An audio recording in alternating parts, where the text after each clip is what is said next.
সব থেকে কঠিন কাজ হলো মানুষের ছলনা বোঝা। মানুষ হাতে হাত রেখে ছলনা করে, বুকে জড়িয়ে ধরে ছলনা করে, চোখে চোখ রেখে ছলনা করে, ভালোবাসি বলতে বলতে ছলনা করে। এই মানুষগুলো দেখতে খুবই সাদা সিধে টাইপের হয়। উপরে দেখতে সাদা সিধা হলেও এরা আসলে জাত অভিনেতা। একজনকে ভালোবাসে বলতে বলতে আরেকজনকে নিয়ে রেল লাইনে, পার্কে, হোটেলে ঘুরে বেড়ায়। তাদের এসব নিজের চোখে দেখার পরও নিজের চোখকেই বিশ্বাস করতে পারবেন না।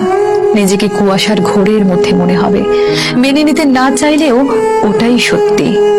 যখন এসব নিয়ে কথা বলতে যাবেন তখন নিজেই সবচেয়ে বেশি খারাপ থাকবেন, কারণ আপনার সাথে ঝগড়া হলে তার মন ভালো করার জন্য আরো দু চারজন আছে, কিন্তু আপনার মন ভালো করার জন্য আপনার কাছে শুধুই সে ছিল।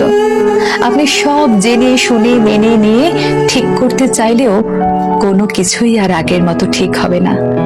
তার সাথে একটু কথা বলার তৃষ্ণায় রোজ পুড়ে ছারখার হবেন, কিন্তু তার কিছুই যায় আসবে না।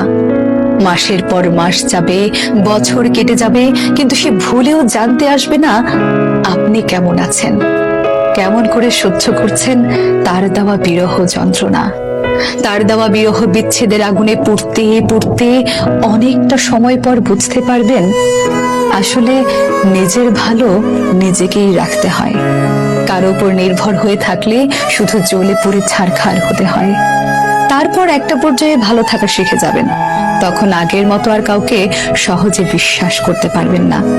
বিশ্বাসটা একেবারেই মরে যায়।